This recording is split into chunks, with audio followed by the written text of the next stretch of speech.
Okay, we are live. Welcome everyone to our fourth workshop panel for ASEAN Say Series second edition. ASEAN Say is brought to you by ASEAN Youth Organization, Amazon Web Services, and Scape. And today's session on ASEAN Ready Gig Economy panel, and we have a bit of a hands-on workshop here, will be conducted by Max. He's the founder and CEO of Upskill Cycle, and their vision is to enable a digitally inclusive society where there's equal opportunities for everyone to work, learn, and strive in their career. All right, I'll now hand the time to Max. Max, take the stage. All right, thank you, Jayren. Let me share from my screen. Sorry. Yeah. Okay. Yeah. Okay. So, okay. Thank you everyone for joining this, and for AYO to actually give me the opportunity to talk about upskill cycle and also what I'll be presenting today. So okay. Yeah. So what I'll be talking today will be talking more towards what is low code and no code. So I'm not sure does anyone knows about it. Low code and no code is basically talking about how you can actually use a tool or software tool to create products or services around it to make it easy for you to actually start from your design stage up to your creation stage or to getting to your customers to come in to use the thing.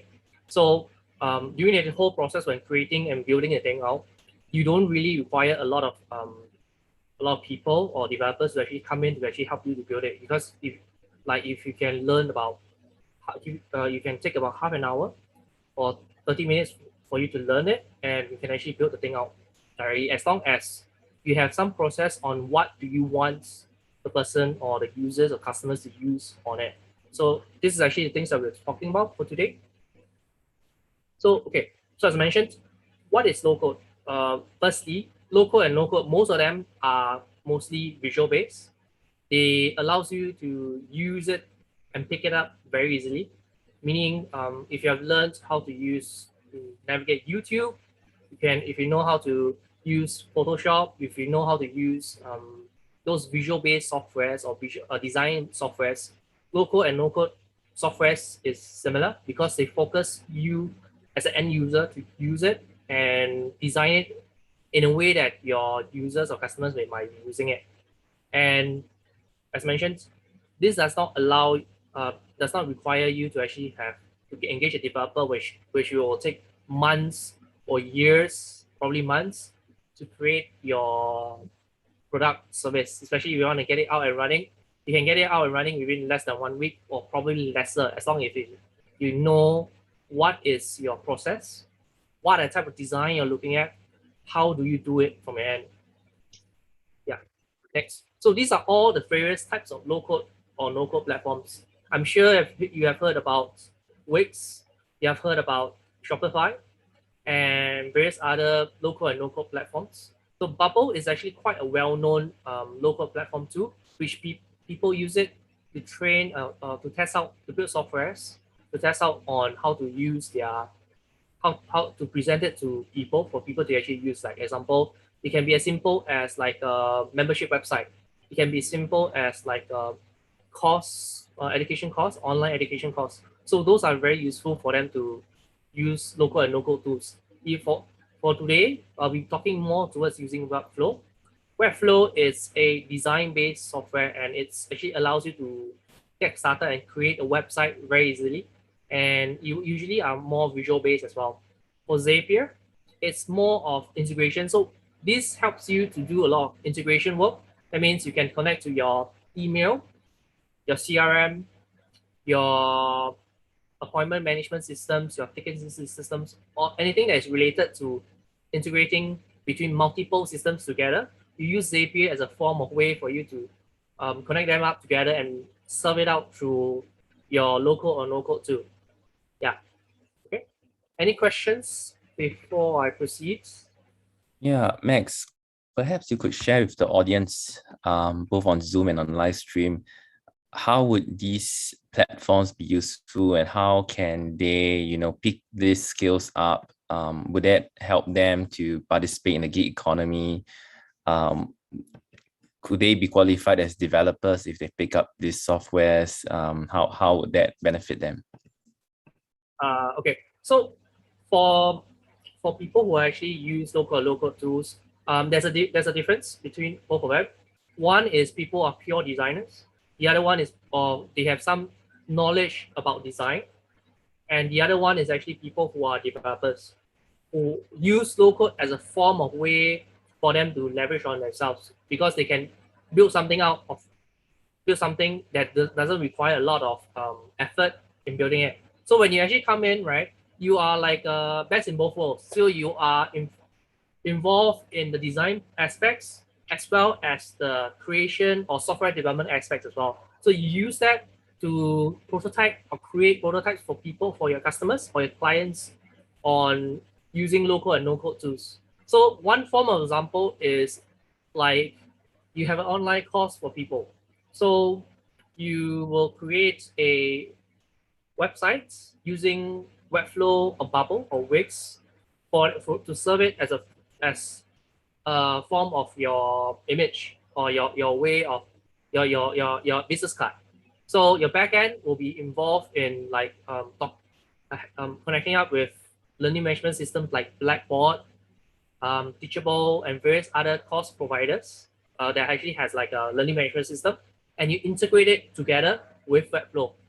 So this is actually one form of how you do it for people. Besides, you're creating a basic website for people to use and to shop on it. But instead, you actually are involved in the design and the software development to test out the type your ideas, and you can serve it to them as fast as a few days or as simple as like half an hour with it. Yeah. Did I answer the questions on this? Yeah. Okay. So I guess really today's sharing that you're going to bring to us on these low code, no code platforms would really be useful for those who want to do development work and also designers who are not equipped with the technical skill sets and they can still build a decent website, right? Yes, correct. A decent website or decent proof of concept for people to use to test out their ideas as well. Okay. So for them to stay with us for the next 30 minutes, to have the end in mind, if they have learned the skills that you're going to share later on, to be attentive in your workshop, how much would they probably be paid on an hourly? How much would that be for them? I mean, if they're going to be a Webflow developer or designer.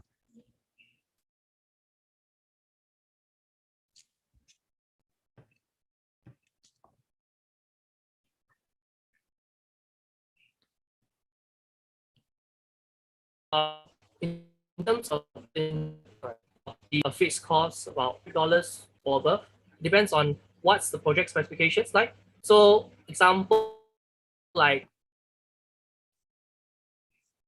web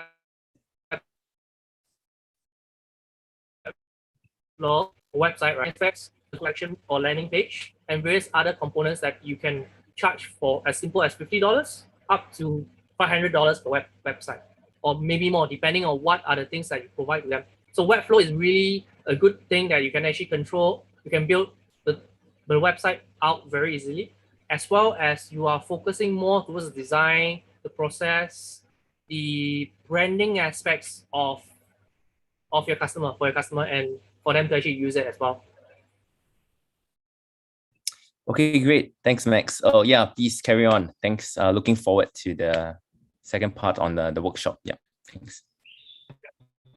Right. So as I mentioned, how does low code and no code affect your business? So one of the key aspects is more towards the costs. So for a normal software project, it will cost about 5,000 or more, or to get a developer to actually come in and actually build something for you.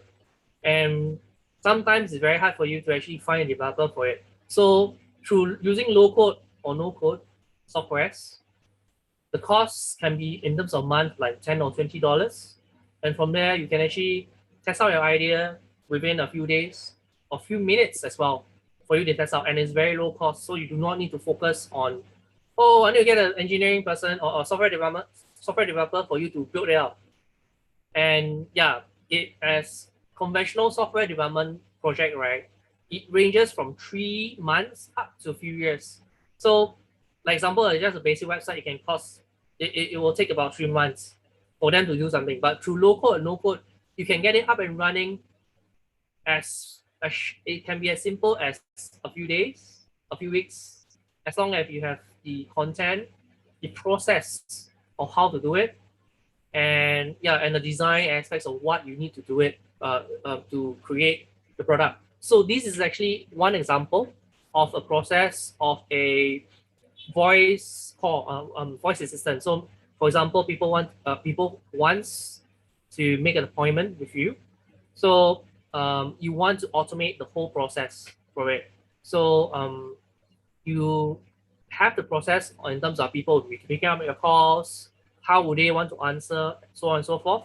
So here is like a more of a drag and drop kind of thing. So you through using local and no code tools, you just drag and drop it on the process that you want to do it. So this is actually a very good example of how local and no code works as well. So as you see, it's more process driven, and you can actually customize it according to your needs as well. Okay. Any questions regarding about this? No worries, Max. You can carry on with it, and then towards the end, about 5:40, we have Q&A for all. Yeah. Sure. Thanks. Right. So as I mentioned, this is the traditional way of development.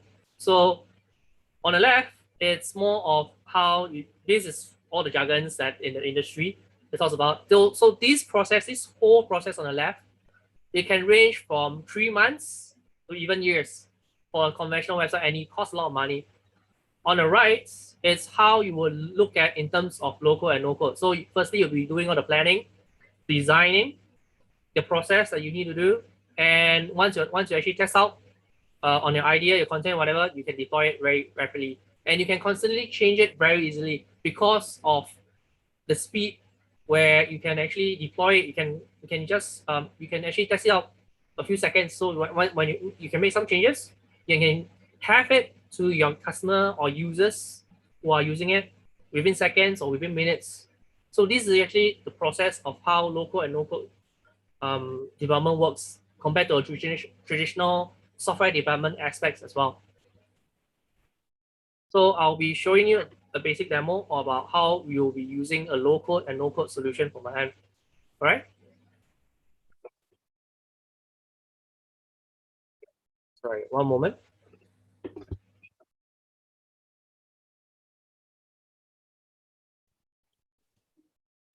Yep. So as Max is going through demonstration and teaching us how to set up a simple landing page on Webflow, if you have any questions, feel free to leave it down on the chat, and then during the Q&A, we can raise it up. Yep. To those who are non-technical, from my understanding of what Max shared, it's a very easy tool to use. As simple as you use Canva for your designs, right? So if you have used Canva before, these Webflows should be something you're able to pick up.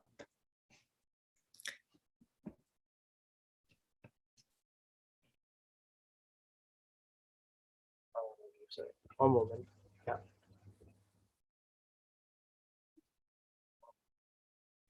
Right. Right. So now I'm actually using Webflow. So this is actually how it looks like in a website. So in terms of for you to actually use it, this is all pre-built design. So it allows you to actually use your website very easily. And if you want to publish it, it's very simple. You just publish it, and after a few seconds, it will be published. Just one moment, it's a bit slow probably.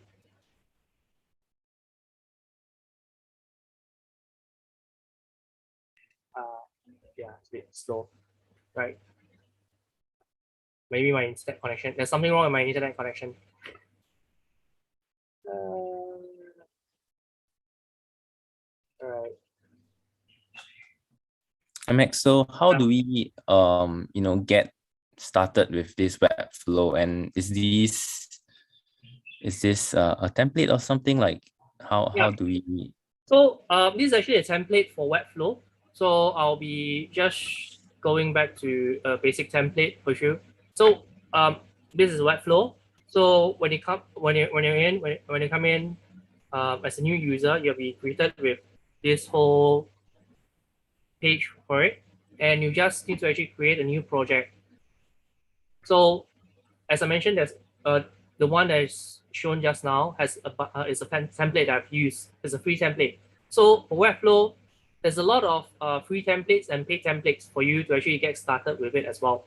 So you can actually you can look at in terms of what are types of things that you want to use for. So if your project is more towards e-commerce, you look at getting those e-commerce templates, and from there on you make changes to it. For these aspects, I'll just be selecting some templates for just pure from the free templates over here. Okay, so these actually are the various free templates as you see over here. So from here, I'll just actually select something that I like or I want. For example, I'll probably be playing around over here, probably this one. This is a basic blog website. So for me to actually use it, it's very simple. I'll just use it for free. And I create the project from here.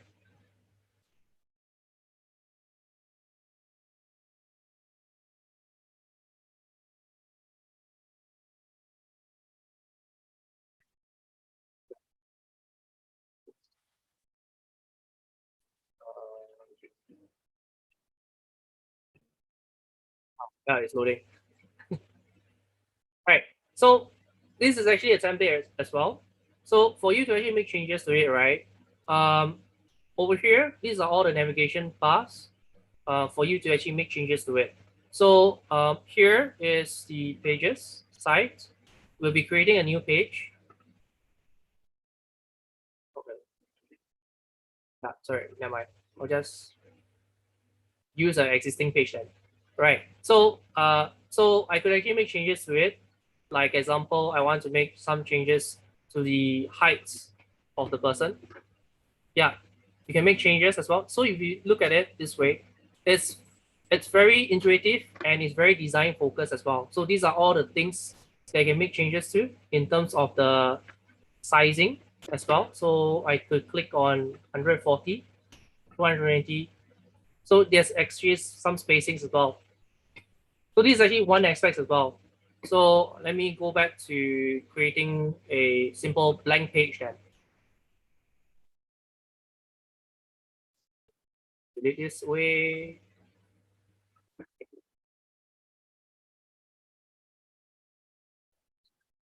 Yeah. So I'm just be creating just a basic blank page.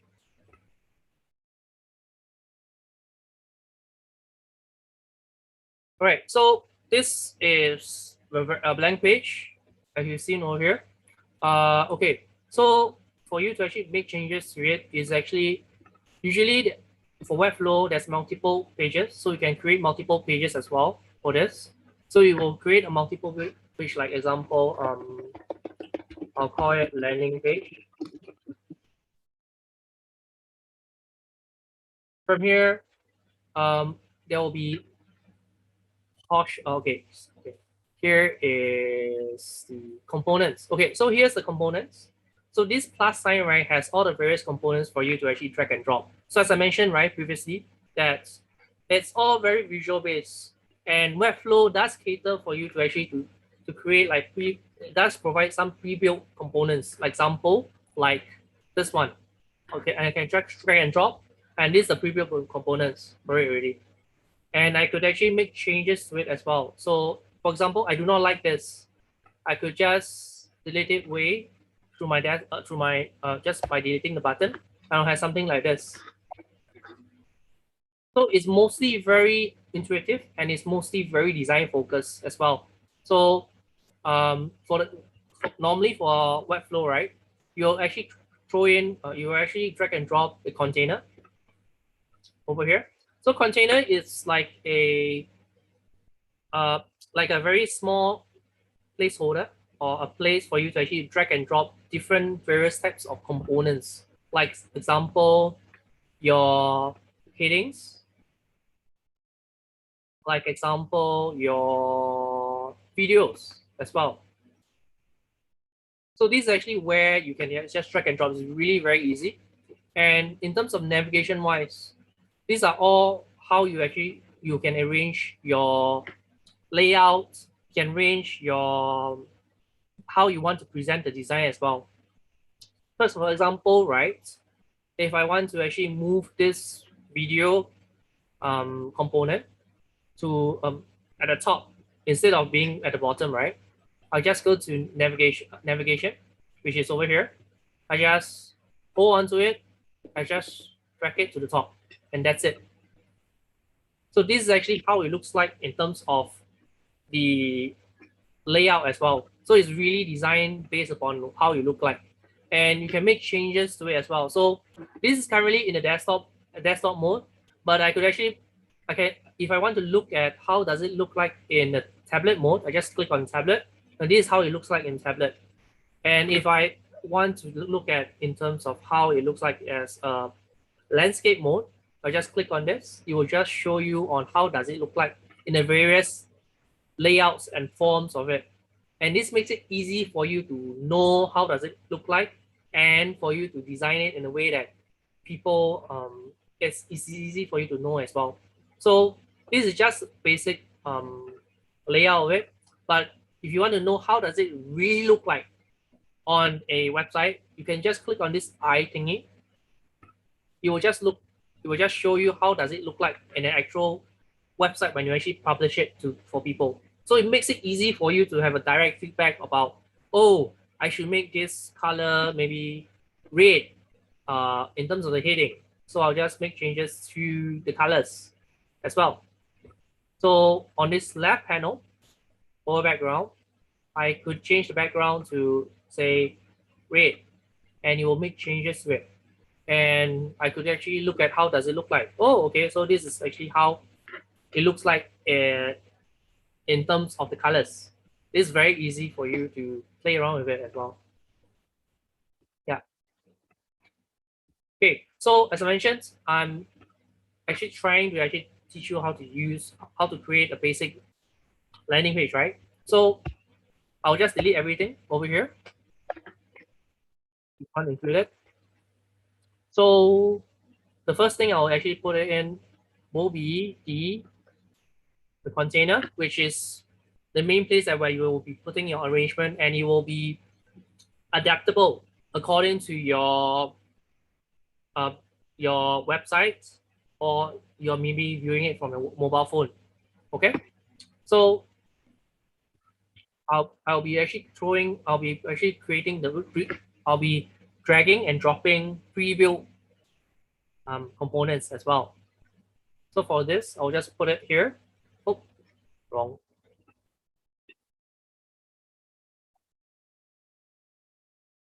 Oh, okay, never mind. Yeah, so this is actually the subscribe form over here. So whenever you go to a landing page, the first thing that you'll be looking at is in terms of how do I look at the content and how do I subscribe, right? So I could actually drag and drop those pre-built components and make changes to it. So for this example, I'll just drag and drop it. So this is how it will look like for landing page. So this is your component. This is your content on how you'll be doing. This is your videos, which you can actually make changes to it as well. Let me double click on it. Yeah, so you can make changes like example, something like this in terms of arranging to make it look nice, and I could actually preview it from my end. Oh, this is how it looks like, and I could at least have a subscribe form as well. So it's very easy for you to make changes. And also, if example, I feel that over here, this portion, I feel that it makes sense for me to actually add in a photo or picture over here. So from here, I will I will scroll down and look for a photo portion over here. So I found a photo or image component. Let's just drag it and let's drop it. So currently it's positioned over here, right? So and now I just need to check about how does this navigation works. How is it arranged? So currently this is outside of your whole rich text box, which is this one. This is a pre-built component I actually drag and drop it. So for me to actually put it inside here, I just need to go to my navigation and just drag it according to where is the portion. So I want to actually put it maybe say under maybe before this paragraph, right? I'll look at how it looks like in the navigator. So it's over here. I'll just shift it all the way here. Oh, that's great. Yeah, something wrong with it. Yeah, but yeah,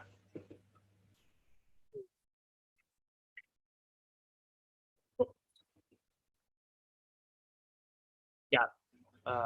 Forget it. Something's wrong. Yeah.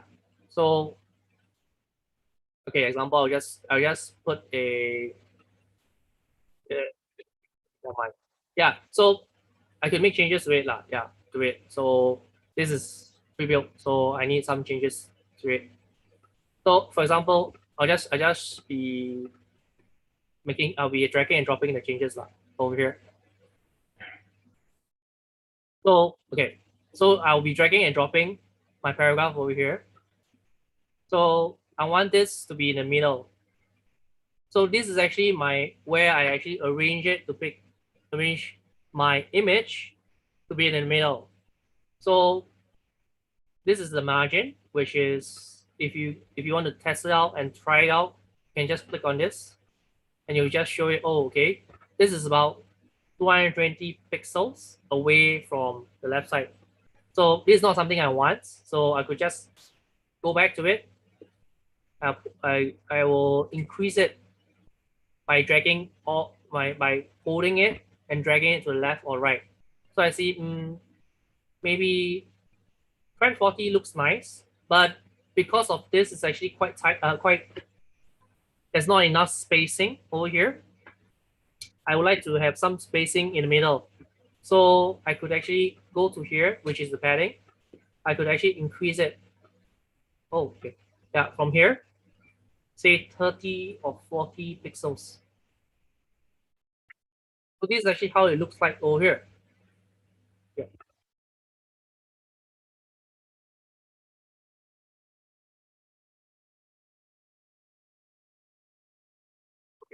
Yeah. Okay, cool. Since Gizo, sorry, I'm very bad at pronunciation. Jazz, is asking me on in terms of what are the types of hard skill and soft skills that is required to participate in this skill economy, right? It's very simple. First, the first thing that you need to know is in terms of your knowledge of the tools that you need. So for example, in this case, right, this is you need to know how to use Webflow or to make changes and design changes to it as well. So you need to firstly you need to know your tools. Second is you need to position yourself. What are you special in? Are you good at say in this case it's Webflow, right?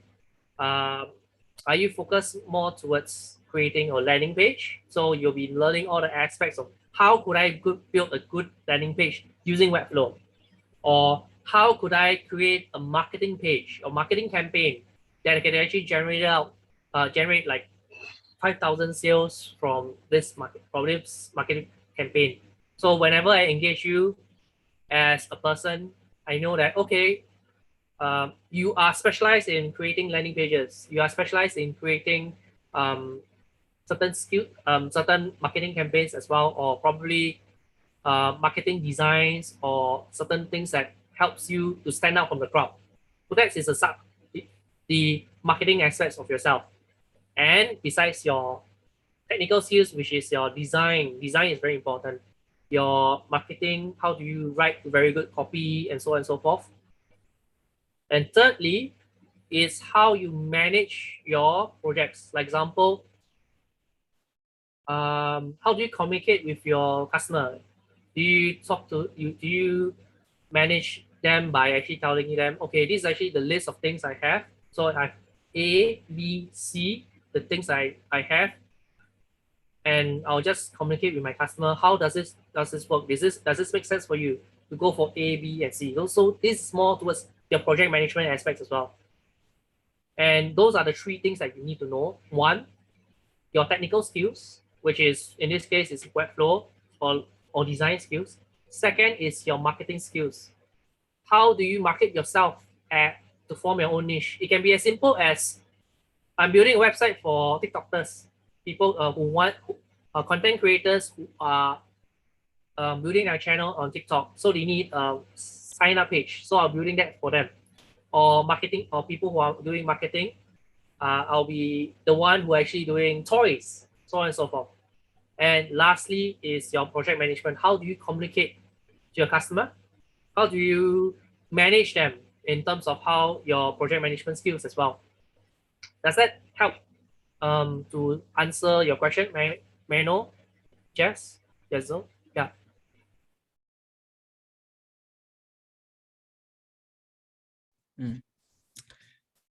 Yeah, I think the part of project management later on after Max, we have a session from project Kelvin from Project Management Institute. He'll be able to share more about project management as a skill set you need to prepare yourself for the ASEAN gig economy.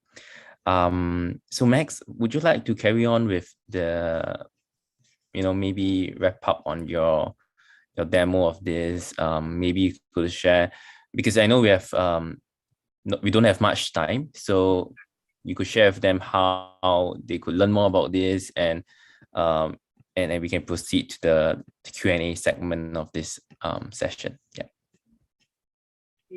Yeah. So okay. So I'll just carry on, wrap it up very easily. Right. So for example, as I mentioned, you have a lot of layouts as well. So it can be as simple. So you can actually drag and drop the various content. So let me delete everything. So okay. Right. So when you drag and drop it, so this is the content or your container. So this is our layout. So for example, you want to just do a basic landing page, right? Just actually drag and drop it. Yeah. So now you can just publish it directly. And you should be able to, okay, now it's actually published. So when I go to here, I could just key in my email.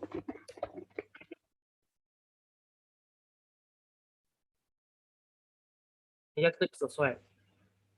By rights, I will just receive a message from, yeah. So it will be something like this. Yeah. So this is how you just create a website out within less than a few seconds or few minutes. So this is actually very bare bone, but when you do a design, you'll tell you more about it as well. Okay. Yeah. So this is actually very simple subscription form. So you could actually talk to me, or you can talk to me or email me through info at, I'll just put in my email address in the chat. Yeah. So if you want to know more about, correct.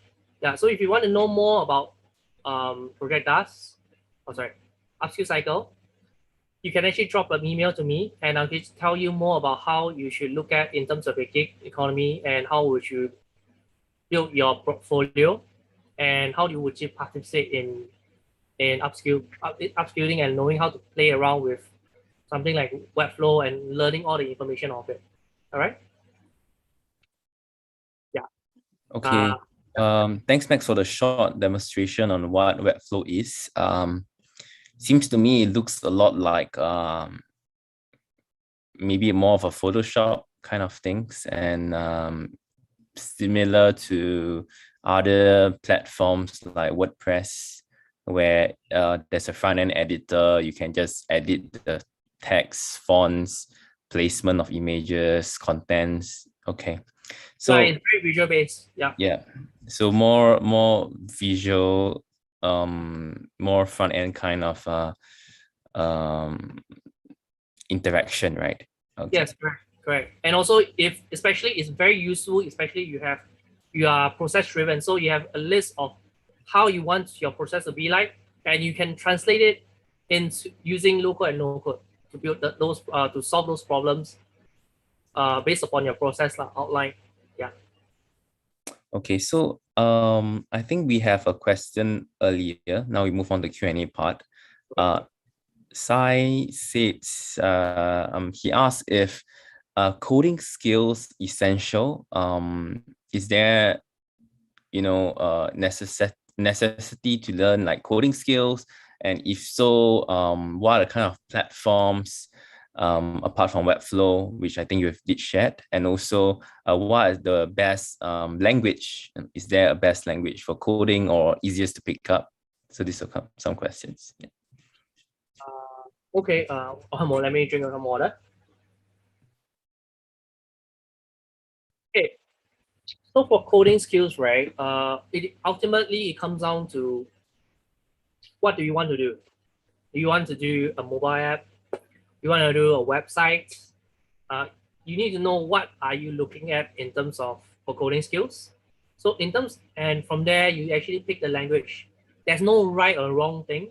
There's the only thing that you want. The only difference, or there's no right and wrong, or in terms of the programming language you'll be using. The only difference is that what are you planning to do with it, and how are you gonna earn money through it. So are you planning to be a freelancer? Are you planning to be a full-fledged software developer in a Google, Netflix, so on and so forth? So you need to know what is the type of company that you're looking at working towards to work in, and also the language that you want to use it. So Google has they may be focused more towards Java, Go, Python, and so on and so forth. But it comes down to what you want to do, and you need to look for it. In terms of resources, there's a lot of resources to help people. So one of the resources is what people call Free Code Camp. Free Code Camp is basically a non-profit. They provide free online course bootcamp materials for you to actually learn the various programming languages to use. The other one is called Code Academy. So it's actually it's a very interactive experience on how to use it. Is it possible that I share to show them the thing? Feel free to. Yeah. Sure.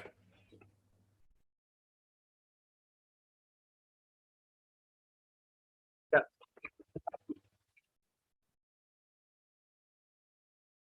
Yeah. So as I mentioned, free code camp is one of it. So it actually gives you for free those. So the material that's being taught over here, right, it's equivalent to coding bootcamp, which you pay like $10,000 or $20,000 just to learn. So whatever the materials that you learn, right, that in a typical coding bootcamp, this actually is put online for free for you to get started to learn. So whenever you learn from it, you can actually build software from it directly. So it teach you about, example, web design, your front end, your various aspects of things that you do. So these are all the different aspects or specializations you can do as a programmer. So they will just provide you for free and you just learn from it from there. The other one is actually called Code Academy.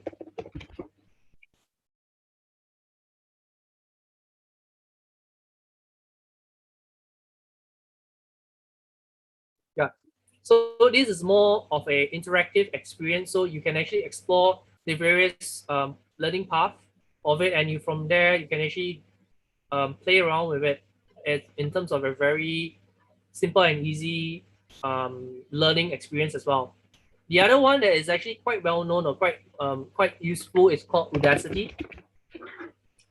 Udacity is where a lot of companies or have you it's like MOOC. So basically, it's mostly universities, and they actually provide you a lot of curriculums and various types of things. So in terms of like programming and software development, it will just tell you about what are the things that you want to do. So example, you want to build websites for a living. So you can go to a full stack web developer course, and you can learn it directly, and you will just be taught on how to create a full stack website from it.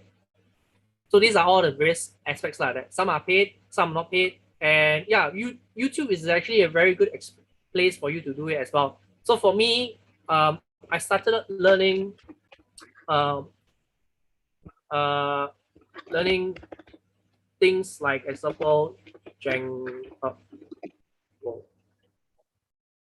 yeah. So I started to learn a lot of my programming or skill sets from these YouTubes like this. Yeah, it can be a 1 hour or 2 hour thing for you to actually learn all of this knowledge and understanding. So YouTube is a very good place for you to learn as well. Yeah. Does that help in answering your question? Yeah, I've actually enabled the function. If anyone want to ask questions in person, feel free to unmute yourself. Yeah, so I guess Max, you did have about close to 10 years of experience. Maybe you could share with some of the folks who are not so technical but intending to move into taking the technical route or wanting to be a developer, aspire to be one. What would the stepping stones be like? There's some kind of fundamentals they should pick up in and if they are even some of them might be entering a college. What are the kind of skill sets they need to prepare themselves with? Yeah, in terms of coding. Yeah. Okay. Okay. The first thing it will be very subjective to you. Firstly is the change in mindset. So software development is a continuous learning experience. So meaning you're required to learn something every day.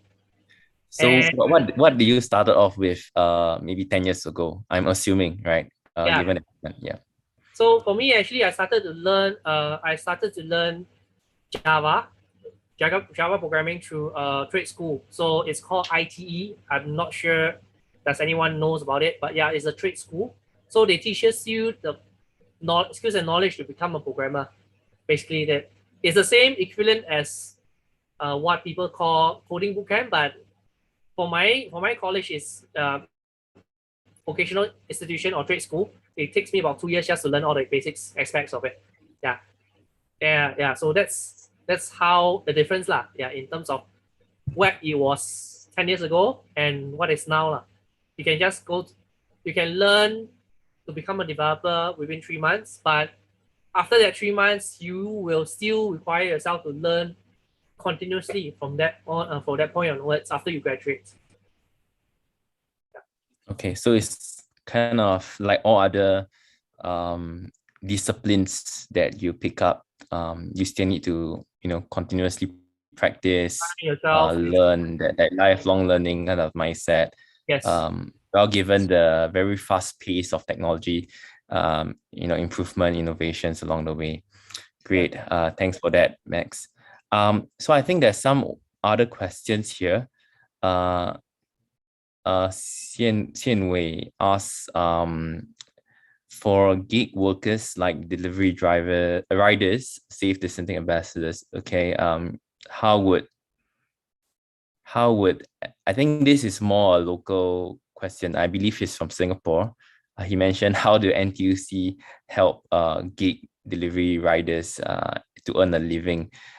I think maybe I'll take that. Yeah. So I think every country has its own kind of policies to protect the gig workers to extent. I think to things like ensuring that their health or well-being is taken care of, or even to things like insurance for gig workers, given that they are to some extent, if you're in a corporate, you're in a company, you have like corporate insurance, etc.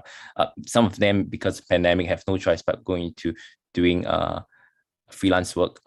Even like Grab delivery riders here, you say they do need some kind of protection, and I think some of these policies in place that we can learn from one another. I think each country has its own unique point.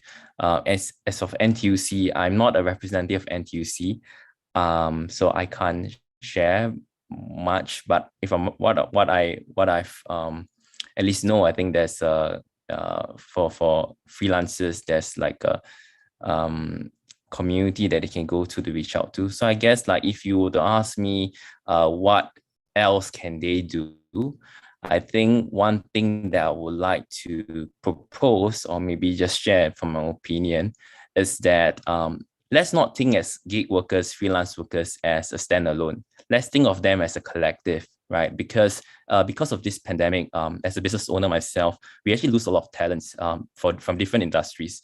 And when talents are lost, be it they are, foreigners going back to their hometowns, locals who probably out of job because the company they were in are unable to keep them. They have to unfortunately retrench them.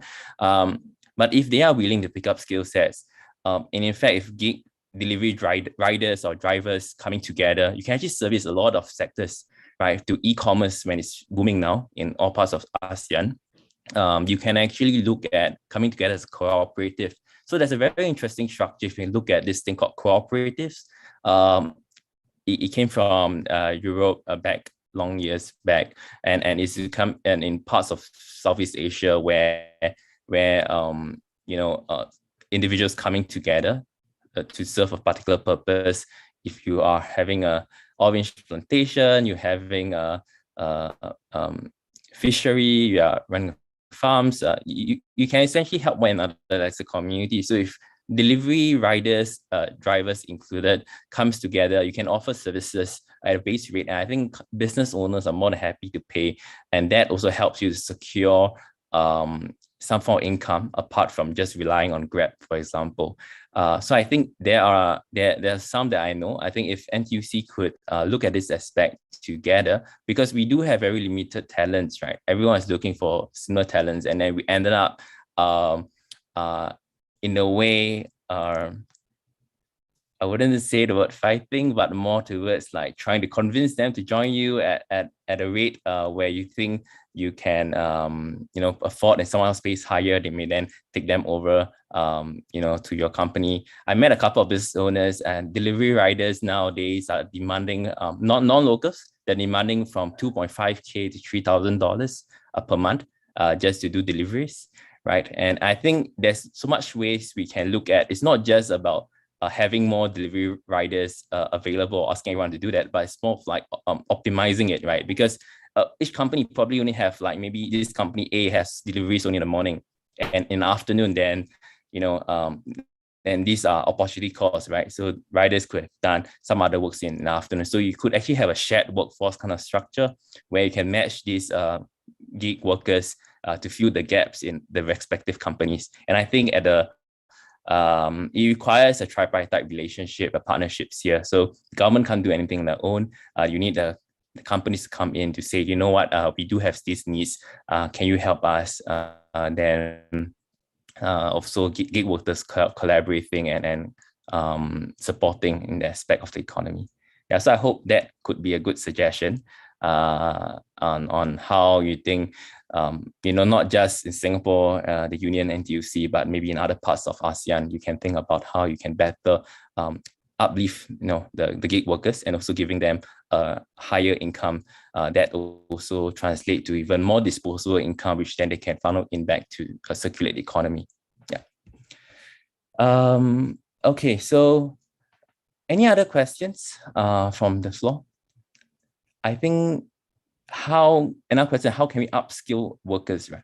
So I think today Max just sharing about Webflow. So you have design skills, some really fundamental kind of tech. You don't really have much. I think you can do a decent website for sure. Other kind of skills, I think that there's so many skills that you can possibly pick up. But one of the best ways that I look at as someone who really truly believes in lifelong learning, I also want to know what's coming up, in the coming years, what are the skill sets is in demand in the labor market, and then you pick up such skills, right? Because there are 1,001 courses out there.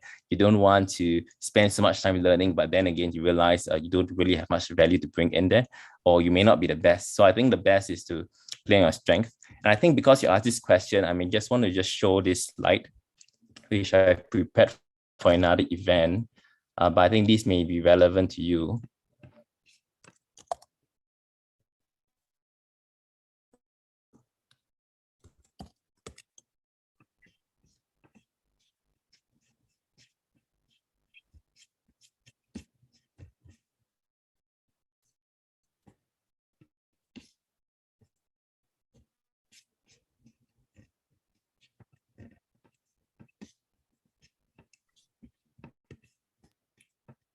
Yeah.